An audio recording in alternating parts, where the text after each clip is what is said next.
C'était pour noter cela. Voilà pourquoi j'ai dû prendre la plume. Comprenez-vous, mes amis, pourquoi j'ai pris la position que j'ai prise? Comprenez-vous pourquoi j'ai lutté pour m'éloigner des dénominations et obtenir une véritable Église de Dieu? Comprenez-vous pourquoi elle doit venir de la parole? Cela ne peut pas venir par la sagesse des hommes, elle doit venir par la parole de Dieu. C'est la raison pour laquelle je crois à la parole simplement comme elle est écrite. Je n'ajouterai ni retrancherai rien, je la prêcherai ainsi, je continuerai à aller de l'avant. Oh frère, si vous écoutez les bandes, si vous n'êtes pas d'accord avec moi, je prierai pour vous. Si je suis dans l'erreur, priez pour moi. Je vais en lire quelque chose maintenant. Je voudrais que vous l'écoutiez très attentivement. C'est là que l'Esprit m'a dit, prends ta plume.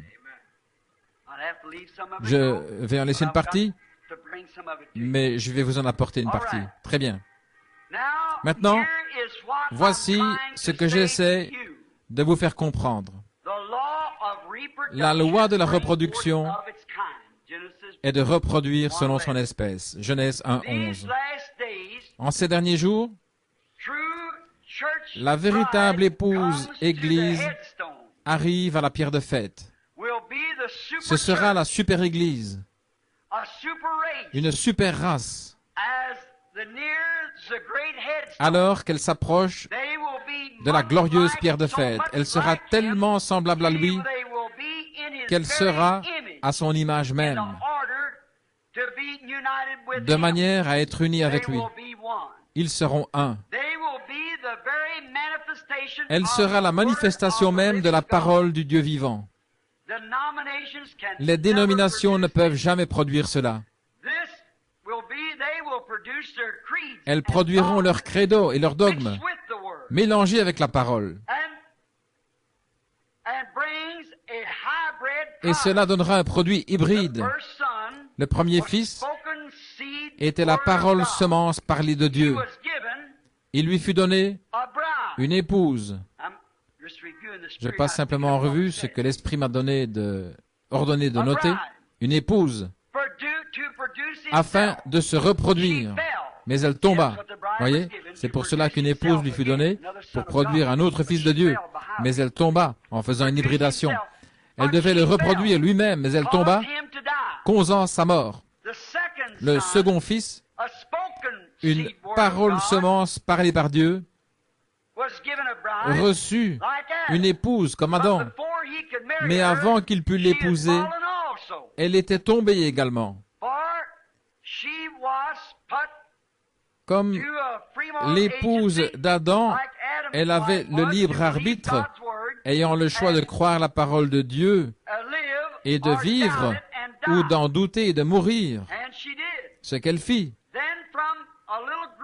De ce petit groupe de la véritable semence de la parole, Dieu présentera à Christ une épouse bien-aimée, une vierge de sa parole. Et par eux, au travers eux, s'accomplira tout ce qui a été promis, car sa parole, dans la Vierge, et dans la Vierge qui ne connaît ni dogme ni credo fabriqué d'homme. La parole de la promesse était en lui comme elle était en Marie.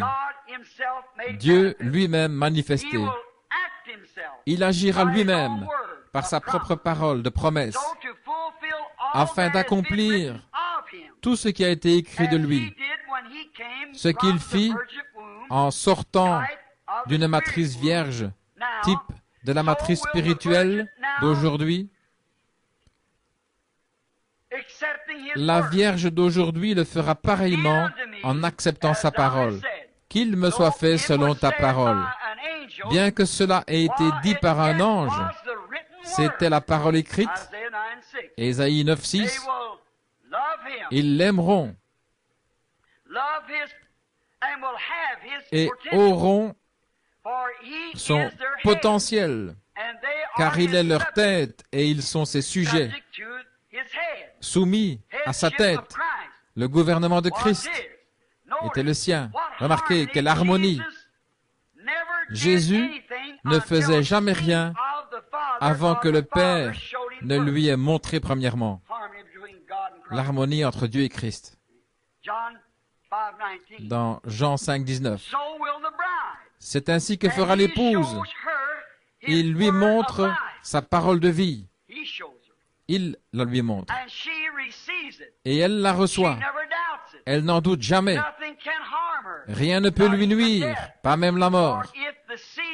Car si la semence est plantée, l'eau la fera lever. Maintenant, j'ai un grand Alléluia. Voici le secret. La parole est dans l'épouse.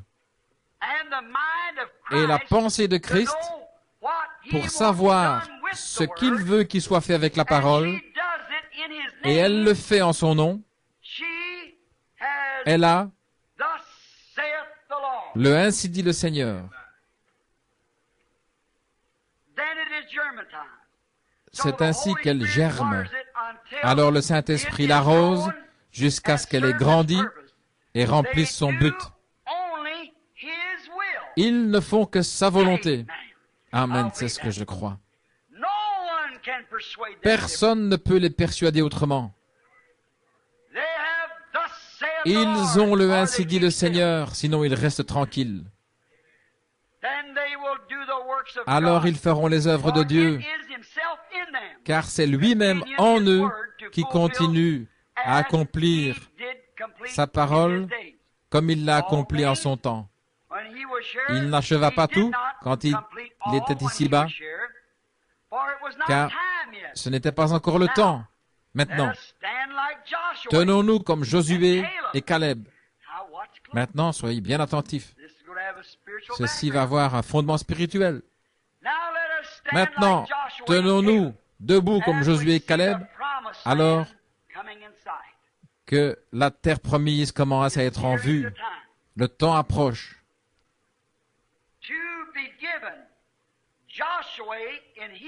Josué en hébreu signifie sauveur et représente le conducteur promis pour le temps de la fin, pour prendre le contrôle de l'Église. Caleb représente le vrai croyant qui est resté avec Josué. Dieu a suscité en Israël une vierge par sa parole. Mais ils voulurent quelque chose de différent. C'est ce qu'a fait l'Église du dernier jour. Remarquez que Dieu n'a pas fait partir Israël avant le temps que lui-même avait fixé. Maintenant, écoutez ceci, c'est une profonde signification. Josué attendit ce moment-là. Les gens eurent beau dire,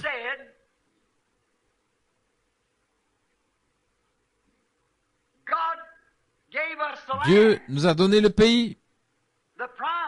Il en a fait la promesse. Partons maintenant et emparons-nous-en.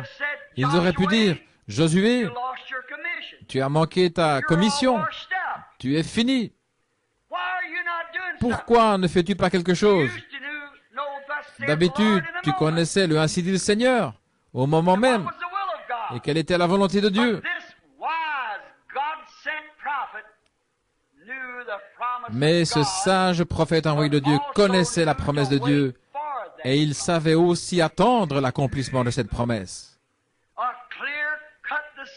Une décision claire et nette venant de Dieu pour son temps. Et quand le temps fut venu, Dieu l'a donné à Josué, qui était resté avec lui par la parole, car il ne pouvait pas se fier aux autres. Mais il pouvait avoir confiance en lui. Cela se répétera de la même manière. C'est comme Moïse, puissant prophète oint, savait que Dieu allait l'utiliser, car il avait prouvé que Moïse était son serviteur par sa naissance particulière. La délivrance de la semence d'Abraham arriva au temps marqué. Comprenez-vous?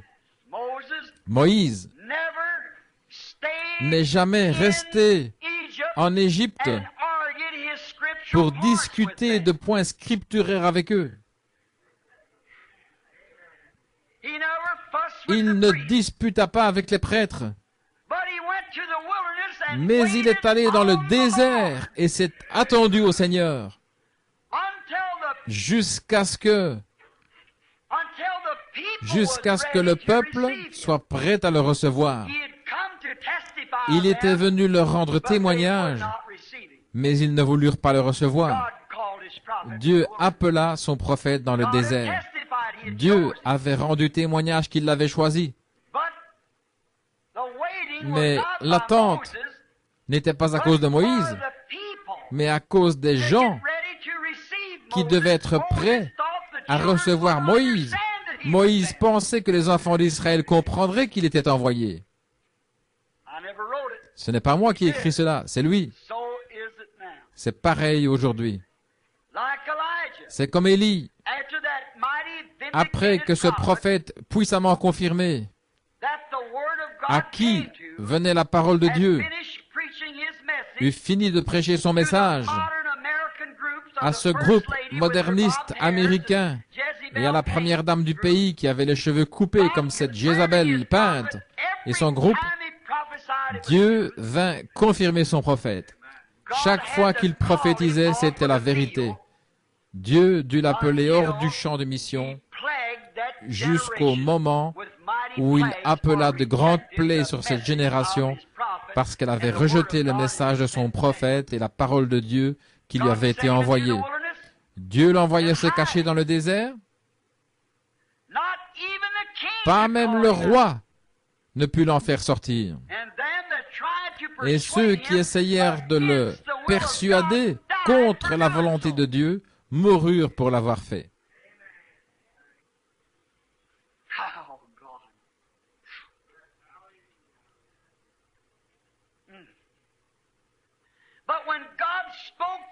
Mais lorsque Dieu parla à son fidèle prophète par une vision, il sortit du désert avec le « Ainsi dit le Seigneur ». Que fit-il? Il retourna directement à la parole. Il apporta les 12 pierres et les mit ensemble.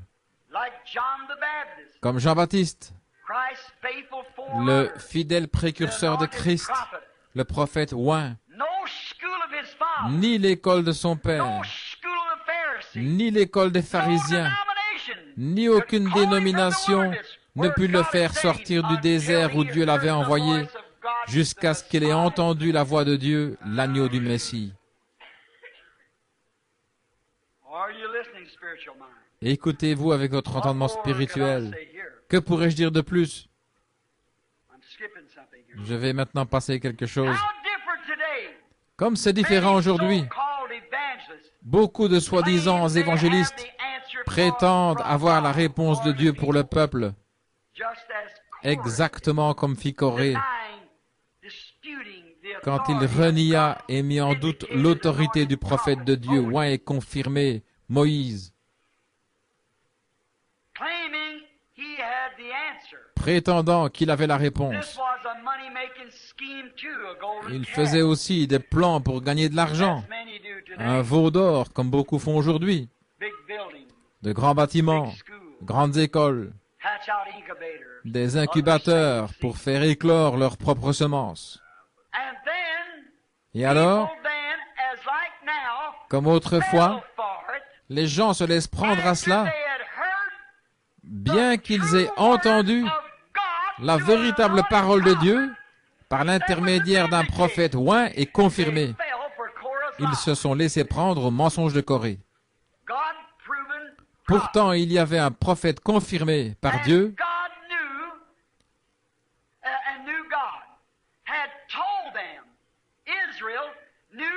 et Dieu leur avait dit, Israël savait que Dieu leur avait dit distinctement qu'il confirmerait ses prophètes par sa parole. Corée n'était pas un prophète scripturaire, mais il paraissait malgré tout extrêmement bien aux yeux du peuple. C'est pareil maintenant. Aujourd'hui, c'est du sang sur vos mains, des boules de feu sur l'estrade, de l'huile sur vos doigts, Et cela même produit des femmes prédicateurs aux cheveux courts, maquillage. Qu'avez-vous? Vous ne penseriez pas que les gens se laisseraient prendre à ces choses, mais ils le firent avec Corée et ils font la même chose maintenant. Et ils se détournent de la véritable parole pour aller vers les dénominations. En bref, cela montre bien quelle espèce de semence il y a en eux. Mais merci Seigneur, tout Israël n'a pas suivi Corée. Certains sont restés avec Moïse, le prophète oint, qui avait la parole de Dieu. C'est pareil aujourd'hui. Beaucoup d'élus de Dieu restent avec sa parole et son esprit. Rappelez-vous que l'ivraie, la mauvaise herbe, doit être rassemblée et liée en gerbe, n'est-ce pas? Ceci s'est accompli. Les églises de l'organisation apostate sont liées plus fortement que jamais. Elles sont liées ensemble dans la fédération des églises, prêtes pour le feu du jugement de Dieu. Ce n'est pas moi qui ai écrit cela, je sens bien que c'est lui qui l'a fait. La Pentecôte est pleine de ces gens-là, soi-disant. La parole blé sera rassemblée un certain jour après avoir tout quitté pour aller vers le Maître. Dieu a promis, soyez attentifs. Dieu a promis, Malachie 4 pour ces derniers jours.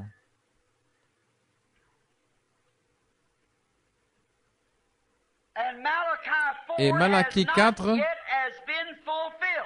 n'a pas encore été accompli, mais cela doit s'accomplir, car c'est une parole de Dieu germée qui a été parlée par Malachie le prophète. Jésus s'y est référé. Cela doit arriver juste avant la venue de Christ, la deuxième fois.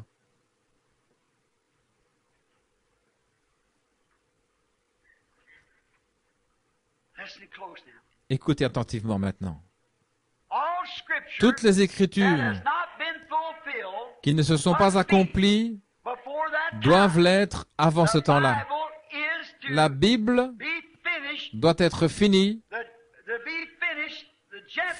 La dispensation des nations doit être terminée avec l'âge de l'Église.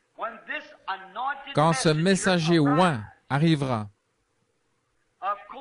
bien sûr, il plantera la semence de la Bible entière, depuis le serpent jusqu'au messager. Dans la première pluie, ensuite il sera rejeté par les gens des dénominations, comme le furent ses ancêtres Jean et Élie, selon ce qu'a dit notre Seigneur. Élie ayant été rejeté la première fois, au temps d'Akab, cela arrivera ici dans ce pays, car ce pays est un type d'Israël. Lisez ou écoutez cette prédication, la religion de Jézabel.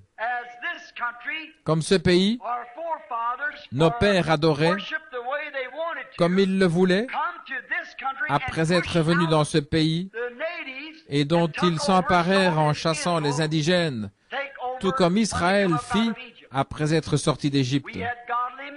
Nous avons eu des hommes pieux comme Washington, Lincoln. Ils eurent de grands hommes pieux comme David, etc.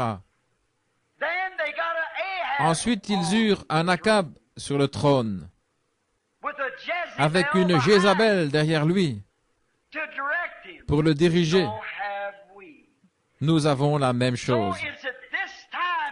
C'est pourquoi c'est en ce temps et dans ce pays que cette personne apparaîtra.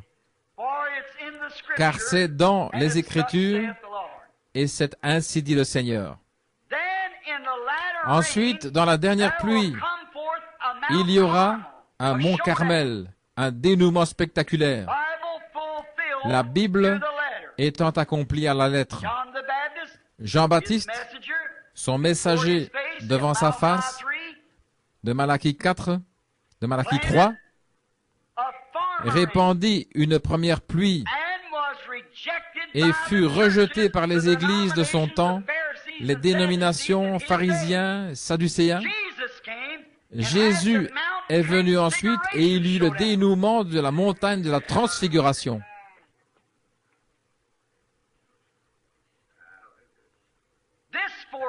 Ce précurseur des derniers jours sèmera pour la première pluie. Jésus sera le dénouement entre les dénominations, les credos et sa parole. Quand il viendra, le dénouement sera l'enlèvement de son épouse. Le premier fut le mont Carmel. Le deuxième, la montagne de la transfiguration. Le troisième sera la montagne de Sion. Gloire!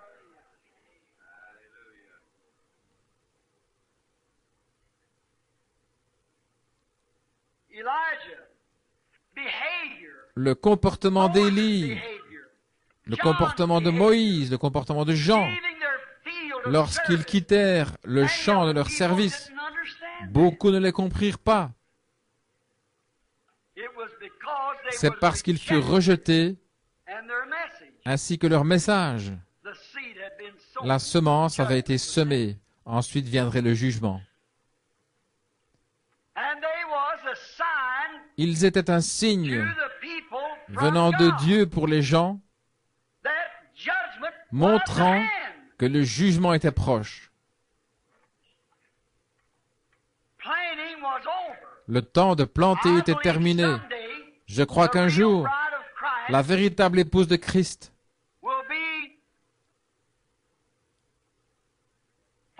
sera forcée d'arrêter de prêcher la parole de Dieu. La Bible prophétise cela dans Apocalypse 13, 16. Les dénominations la forceront à arrêter ou à prendre leur marque. C'est alors que l'agneau prendra son épouse et jugera la prostituée pour cela. Rappelez-vous, Moïse, bien que né pour cette œuvre, dut attendre de Dieu un don supplémentaire pour accomplir son travail. Il dut retourner et attendre. Au temps choisi par Dieu, il fallait qu'un certain Pharaon soit sur le trône. Il fallait que le peuple manque du pain de vie avant que Dieu le leur envoie. Les milliers de faiseurs de signes qu'il y avait en ce temps de la fin ont fait lever toute une génération de chercheurs de signes qui ne connaissent rien au véritable mouvement de l'Esprit de Dieu et à sa parole en ces derniers jours. Comme je l'ai dit, donnez-leur du sang, de l'huile et des démonstrations charnelles sur l'estrade, et ils l'appuieront, que ce soit conforme à la parole de Dieu ou pas, que ce soit scripturaire ou pas. Jésus nous a avertis que de telles choses arriveraient au temps de la fin. Comme je l'ai dit dans Matthieu 24, il y a deux esprits très proches, au point de séduire même les élus si c'était possible. Comment pouvez-vous les reconnaître? Faites-leur subir le test de la parole. Comment pouvez-vous les reconnaître? Prononcez la parole et voyez ce qu'ils en disent. S'ils ne croient pas à la parole, c'est qu'ils n'ont pas de germe semence en eux. Ils sont du malin et vous séduisent. De même que la première épouse fut séduite et que la deuxième épouse le fut aussi, Ils sont les séducteurs de la troisième épouse en hybridant la parole ou en essayant. Dieu n'a jamais placé les signes avant sa parole. Amen. Oh, ça écorche. Dieu n'a jamais placé les signes avant sa parole. Ils ont été ajoutés pour servir de preuve à la parole. Mais la parole vient en premier.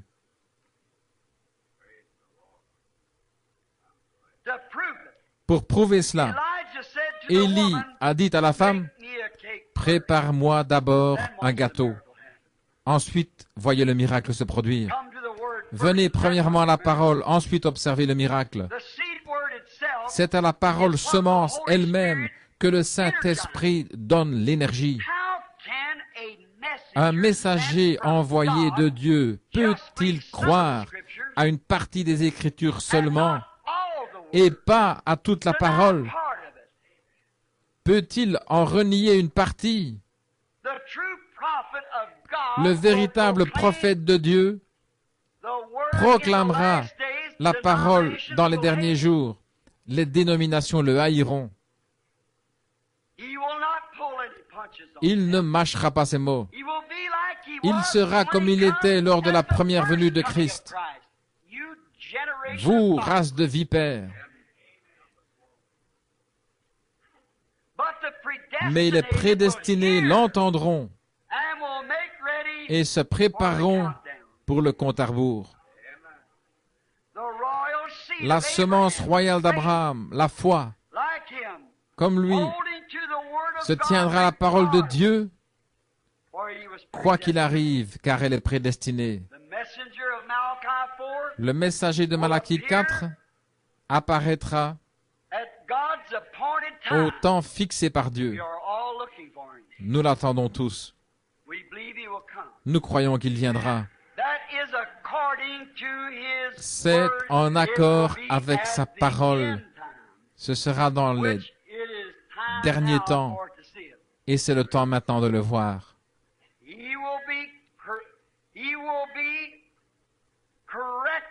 Il sera correctement dédié à la parole, comme ils l'ont toujours été. Il sera signalé par la parole de Dieu et confirmé. Dieu confirmera que ce qu'il prêche est la vérité, comme il le fit pour Élie, car c'est Élie qui vient préparer pour l'enlèvement de la montagne de Sion. Jésus a dit que dans les derniers jours, ce serait comme du temps de Lot. Sa prédication sera conforme à l'esprit et dans la ligne droite de la parole de Dieu.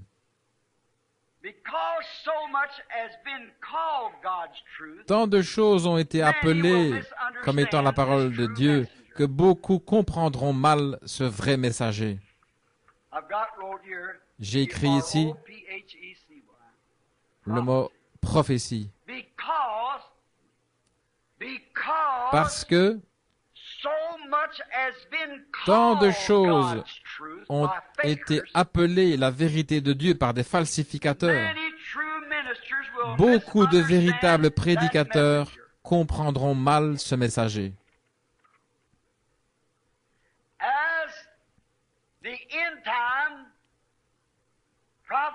Je crois que les prophéties se répéteront au temps de la fin. De même que le premier précurseur est sorti du désert et a crié « Voici l'agneau de Dieu !»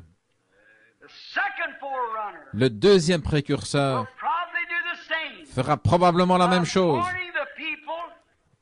pointant les gens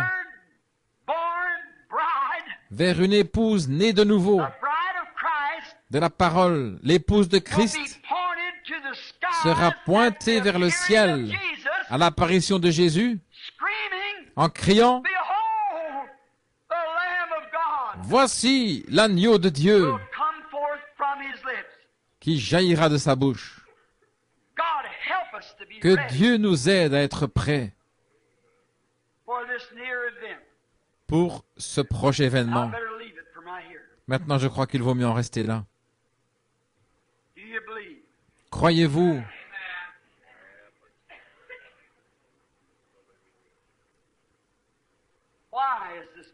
Pourquoi cela est-il arrivé? Avez-vous une meilleure compréhension maintenant? C'est la parole, les amis. Cela a duré près de 6 heures. 5h30 ou 6 heures. Il y aura encore beaucoup de choses à dire. Mais sûrement que maintenant le Saint-Esprit a fait pénétrer cela si profondément en vous que vous savez de quoi je parle.